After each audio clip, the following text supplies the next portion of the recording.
Welcome to the Midlife Fulfilled podcast. Are you over 40 and ready to truly thrive? Well, on this podcast, we go deep on ways to thrive across the 5 pillars of midlife: health, fitness, career, relationships, and legacy. I'm Bernie Borges, midlife advocate, life coach, and your host.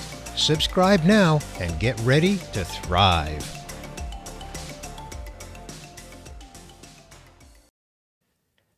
Dr. Marie-Hélène Pelletier, welcome to the Midlife Fulfilled podcast, a maximum episode. Thank you, Bernie, and please call me MH. MH it is, absolutely, thank you. Well, actually, you are known as MH, and I think you say somewhere on your website that that's kind of a handy reference for mental health, which is a big part of your world. And so I want to give a little introduction for my listener. You have this signature mix of business and psychology. You have both a PhD and an MBA. That is very impressive. And MH, what you do is you translate psychology research into strategies for professionals and leaders and their teams so that they can thrive. And you know, I'm all about thriving. And you share essentially what psychologists know, but a lot of other professionals and leaders may not know. And specifically, that is the intersection of high performance and strong workplace mental health. I love that. You have an impressive body of work, over 20 years of experience as a leadership psychologist, executive coach, and a senior leader in corporate insurance and governance sectors. And you have an award-winning book, The Resilience Plan, a strategic approach to optimizing your work performance and mental health. In fact, it was named a top 5 book to read by both Inc. magazine and Forbes. So, MH, I invited you on the podcast to really dive into this topic of resilience, the meaning of resilience, and specifically, as you know, I want to discuss it across the 5 key life pillars. But before we get into that, I just have to know, because I am curious, a PhD and an MBA, that is very impressive. Why? Why did you pursue both of those degrees? Well, I know, right? Why would anyone do that? For me, it was not planned out this way at all. Plus, usually when you've done that first thing that I did, the PhD, you're usually done with school and all after that. But for me, what happened, it just the circumstances.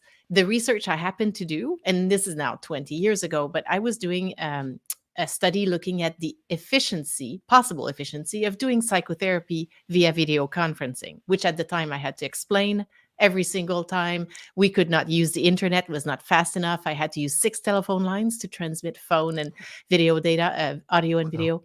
It was a big deal. No one thought, why would anyone ever do this? The whole thing.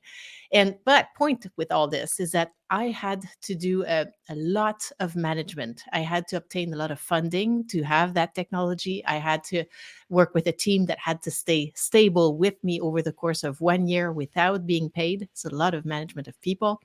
And so it just gave me a taste of management, which then after my PhD, I went back to my supervisor and I said, I'm going to lead a recommendation letter. And she said, great, postdoc. And I said, no, MBA. And that's how I got there. Wow. Okay. Very impressive. A lot of work. That shows a very strong commitment to your craft. So congratulations. And thank you for the inspiration. So let's get into it, MH. Resilience. Your book is called The Resilience Plan. I'm just going to ask you to begin with your definition of resilience and why it matters. Yes.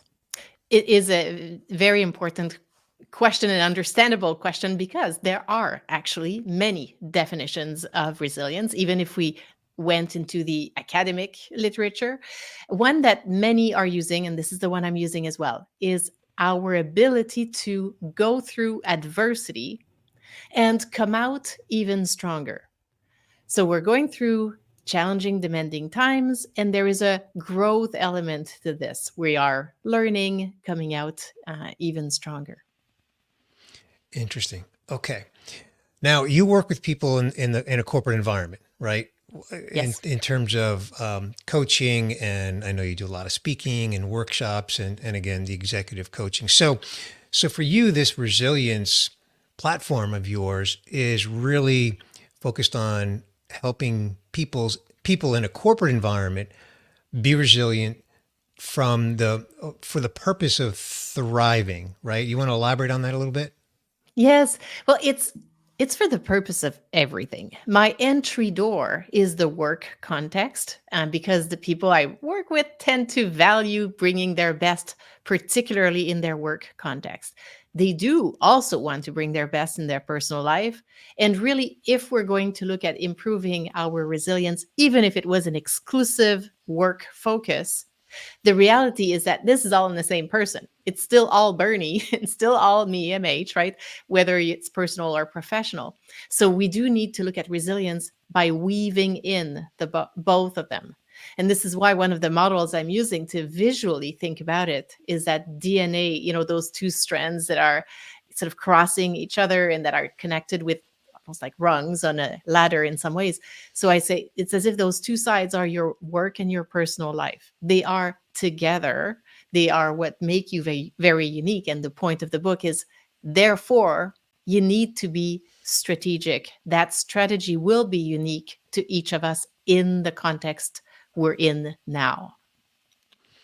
And as you work with people, again, in a corporate setting, what are some common threads that you see, MH? What are some common sort of, attitudes, maybe circumstances, challenges, or some other descriptor that I haven't used that is something that's very common that you come across?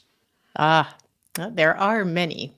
I would say so. One of the first things we need to think about when we're thinking about resilience in the context of the workplace is that the workplace is a system. So there is us as individuals, there's the team we're in, and there is the overall organization that the team and individual operate in. And so all of these parts of the system are having influences on the resilience of all of the other parts, individual, team, and organization. That is very important, because sometimes a trap that we could fall in is to assign resilience as something that is exclusively individual, therefore entirely in our hands. And that would not be realistic. You could be doing all the things, 100% of the things, which mostly no one's able to do. But let's say, even if we were, if you're in a certain team, in a certain organization, it may not be possible to reach actual really good resilience because there are other parts of the system. So the systemic part is very important when we consider even our individual resilience in it. Another consideration that is an important one is a tendency for most people to believe that they are inherently resilient. That's who they are as a person. That's a personality trait. I've demonstrated it many times before. People are telling me I'm resilient, so done. I don't need to take any action to nourish it because that's who I am. And that's a misconception. So resilience is not a personality trait, it is a state. And so it will fluctuate during our lives, moments where it's higher, moments where it's lower. But the good news with this, of course, is that it means we can influence it, right? We have some control over this. And that's true for us. That's true for people in our teams. So, and these are some of the parts of the narrative related to resilience in the workplace, particularly, that we want to just keep in mind. Okay, this is going on, and then what do we do with this? I'm fascinated by your comment that resilience can fluctuate during the different seasons that we go through in life. And that really leads me to my five pillars. As you know, MH, my five pillars is kind of my platform here for the Midlife Fulfill podcast. It's what my Thriving in Midlife report is focused on, is how people are living their life through the lens of these five pillars. And they are health, fitness, career, relationships, and legacy. And if you don't mind, I would love for you to kind of spontaneously here, just kind of talk through those five pillars in terms of how we can be thinking about resiliency in our life, beginning with the health pillar. Yes, yes. Happy to do that. And they all just naturally connect with so many parts of the research that I'm aware of. I've not seen the report yet, but I know it's there. It's available. I will look at it. Um, so, on the health side, now there are different definitions of health. Sometimes people will consider health as something that includes many pillars: physical health, mental health, financial health. And then some people will broaden it to include spiritual health and other areas, right? So, it can go fairly broad. From a research based perspective of resilience, and in my work also with everyone, audiences, individual, in coaching, we know that paying attention to our health, and even if we think of it as physical health, the same actions we need to implement for our psychological health. And we've heard for psychological health, the actions that need to be focused on first, especially during the pandemic, they're still true, and they look simple. Their challenge is not in how complex they are, it's in the implementation. But so, four of the key variables, if we're looking at the health aspect of resilience, would be first movement or exercise, which would include three subcategory: cardio, strength training, and meditative type activity like yoga, tai chi, meditation, things like that. Hmm. The second, nutrition, and mostly what you're after here is how colorful is your plate. You're going Hmm. for color. Third is sleep, and we do want 7 to 8 hours. And the fourth are our relationships, which in your model is extracted out as a Right. pillar Yeah. itself, which I love. I really love this, because in the absence of extracting it out, people will fold it under health, and Right. it loses its importance. It's as if people say, well, it's friends, and they'll always be there. No, no, no. Yes, they are friends, and you need these contacts with them on a regular basis. So I love that you took it out. We'll come back to this. So these are some of the elements. There are others as well, but for now, to start our conversation on Sure. that pillar, Sure. that's what I would bring. Yeah. Okay, great. Thank you. So I'd like to elaborate on why I break fitness out into its own pillar, because Mhm. as you have alluded to, it is very closely tied to health. And you also said that health is very multidimensional. When I talk about health, I mostly talk about physical and mental health simply because that's big enough. Right. It's humongous. It is. Yeah. And remember, I'm focused on the quote unquote midlife Yeah. community, which I loosely define. I say loosely, but it is true. Over age 40. I'm generally speaking of people over the age of 40. So again, when I think of health, mental and physical, that's a big enough bucket when we're over 40. We've had enough decades to be thinking about our physical health and our mental health. And the reason that I break fitness out into its own pillar is because when we get to the over 40 stage of life, we're not going to compete in the Olympics, MH. We need to be fit to be functional. We need to be fit to keep our bones strong, and we need to be fit to contribute to our longevity. And, I was at the gym this past weekend, and I don't know if it was coincidence or what, but I think I saw maybe three people under the age of 40 and most people over the age of 50 and 60. And I love that because we're there because I'm in my 60s and I was there. We're there to keep our bones strong, to keep our muscles strong. And yes, it does contribute to our overall health as well, both physical and mental. But that's why I break fitness out into its own pillar, because it's a big enough thing in our life that we should give it its own sort of aspect of life to focus on. And I'd love to get your reaction to that from your lens as how you look at resilience and all of that. Yes. It has many aspects that um, make that decision for you to extract it also in your report, I think, very helpful. So, as you're observing how the groups that you're more focused on are above 40, the other thing too that happens for most people in this stage of life is we're facing more demands, right? If in earlier stages of adult life, and that's an interesting piece to also keep in mind, perhaps your audience already does, but sometimes people think of adult development as children, adolescents, and adults. Huh? Moving on. And as you and I know, within adult, many stages of adult development as well. You're focused on this particular section. But I'm saying this because that in part explains what makes us go to the gym more at that other stage.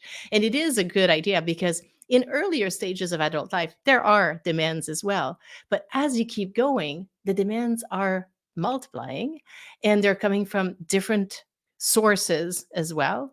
So there are more demands, and taking care of your fitness, investing time in your fitness in addition to all the benefits you've already mentioned, also allows us to bring up the amount of supply of energy we have in our lives, given that the demands are taking so much of that energy. So that's one part of it. The other thing too is that you get to a point where you realize that as you're investing more actively, in this case in your fitness, that'll be true for other things you're investing in, but specifically in your fitness, part of what you're doing in effect is you are influencing it. You're taking some active control over it, not full control. No one has that, but you're whatever you have control over, you're exercising it. Haha, I didn't mean to say Hmm. this, but um, you're implementing that control. As you do this, you are increasing your sense of self-efficacy, the belief that you can influence this part of your life. And the more we do this about any part of our lives, we are also building the belief that we could influence this in the future, which is optimism, and that we can influence this and other things in the future, and that's agency. And so the benefits are immense and build on each other. So just so many beautiful reasons to invest in our fitness. Yeah, thank you. Let's talk about career because career is Yeah. a big pillar, right? Of the five pillars, Yes. career is a very, very big one. I mean, we spend most of our waking hours in our adult lives in a career scenario. So, what's your experience? And I know it's a very broad question, so take it in whatever direction you'd like to take it in. But what's your experience as it relates to people's careers? And we go through multiple phases within our career. Sometimes we transform and reinvent ourselves in new careers in these different midlife stages that we go through. And so, how does resilience come into play when it comes to navigating our career over the span of our adult years? Mm. And you're right. I think we could just stay on that particular Right. topic, you and Yeah. I, for a while. Um, yes. So, as it relates to resilience, a couple of things come to mind. One is, um, again, in the development of our career in during our adult life, that stage of 40 and over brings for some people more challenges. That may be the first time you're getting laid off. It brings some opportunities because you got to a point where you've built a good pool of knowledge and experience that you can use in different ways. Um, and whether you're an individual contributor or in a leadership role, whatever you're doing here is more complex than what you were doing when you just started. Mm. So, from a resilience perspective, even if all of this is exciting and exactly what you want and what you love, let's say, so the ideal scenario, we still want to recognize that this is demanding energy, more energy than it was before, and also more given that, yes, our overall body and brain is not what it was 20 years prior. Normal, no problem there, but just normal. And so, from all of these perspectives, and then our context will be changing because people around us are changing. If we have dependents, they're also reaching different stages of life. Supporting them means something different for us.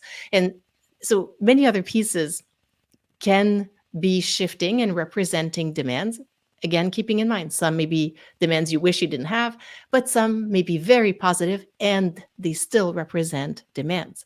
So, as we are navigating these phases, we want to be very, what's the word I'm looking for? Have visibility on these demands so that we can therefore have a realistic plan on how do we increase our supply as well. So from a resilience perspective, there is this. The other thing too is that part of what allows us to be as thriving as possible, is it also includes elements like our sense of mattering, our sense of belonging, the meaning that we see in the work we do.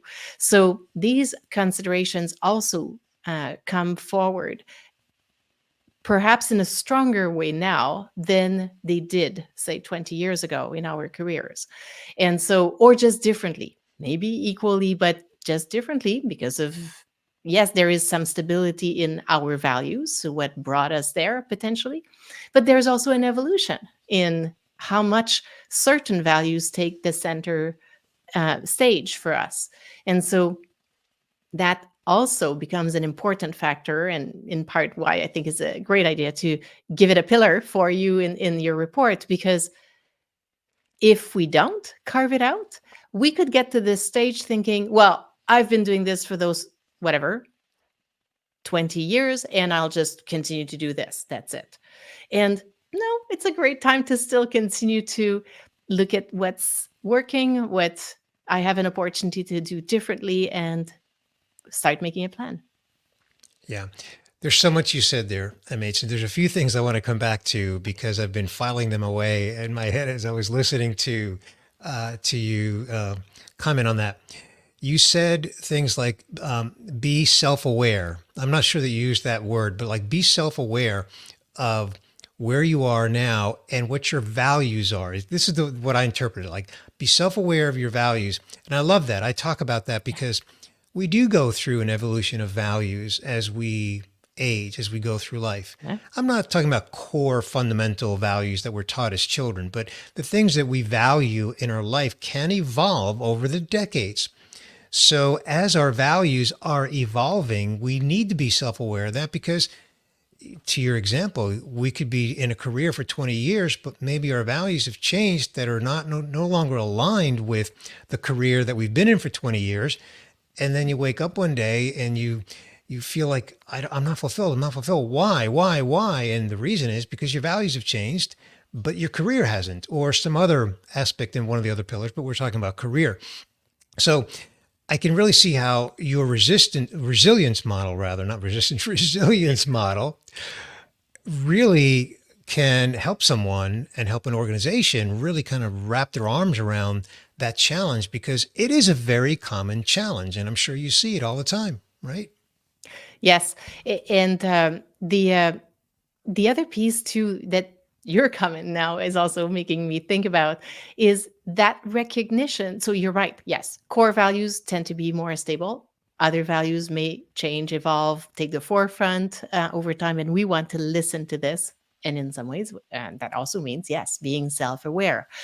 Um, because really the same way we're making decisions about work by knowing a lot about the situation, for example, and then figuring out what's best, same thing here. If we're wanting to be even more resilient, we want to start from having even more clarity about where are my values at now.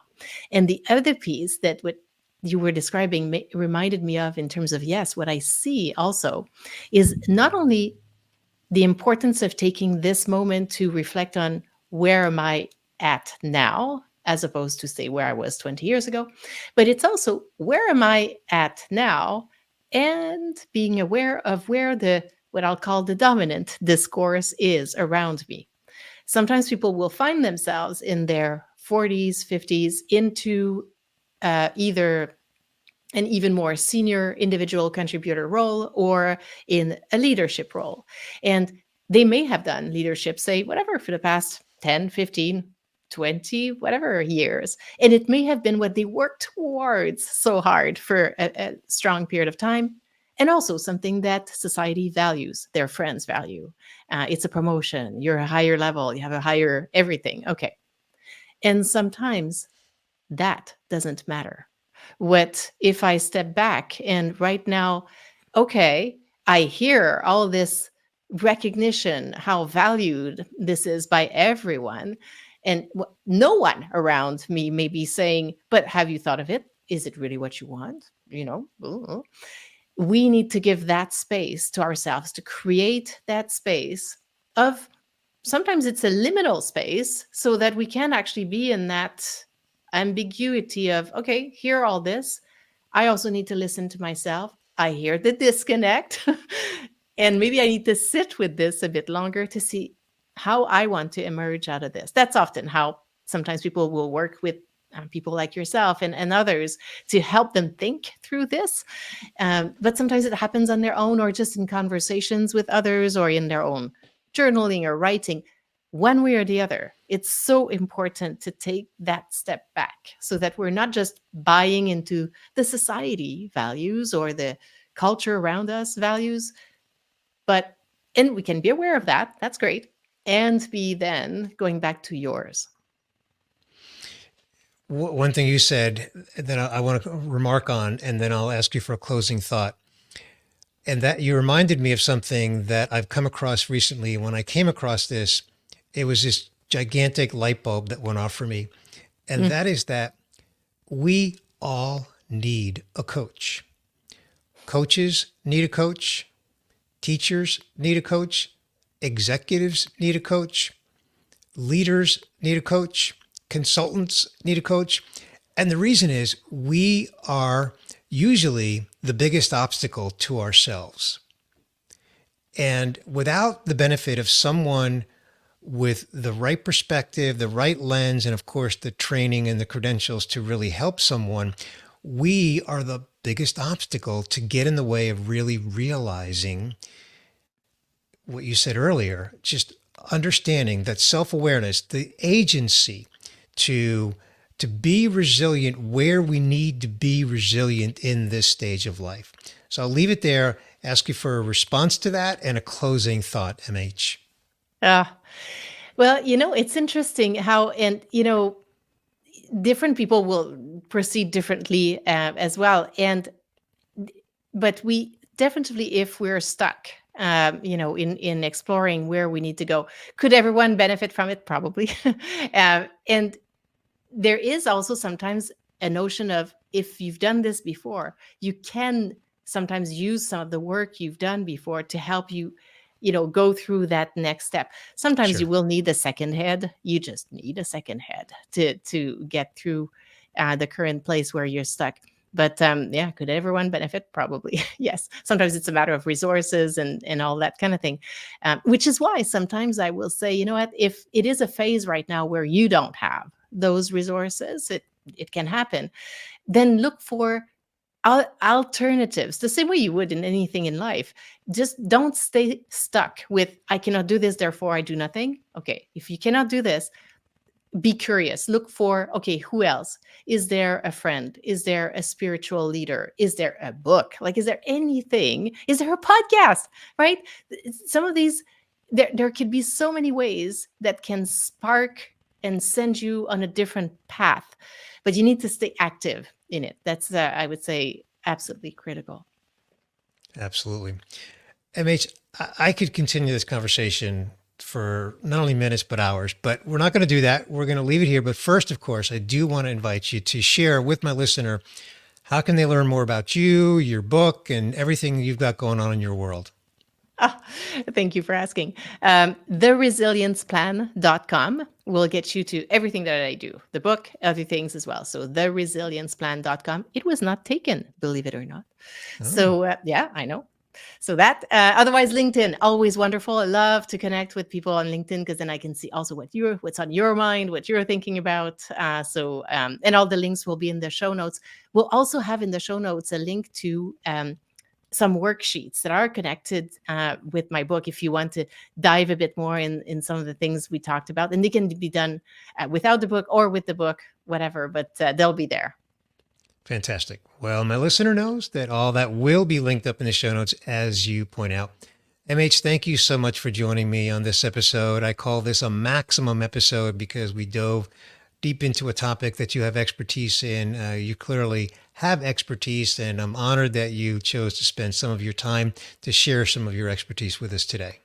Oh, it was an absolute pleasure, Bernie. Thank you.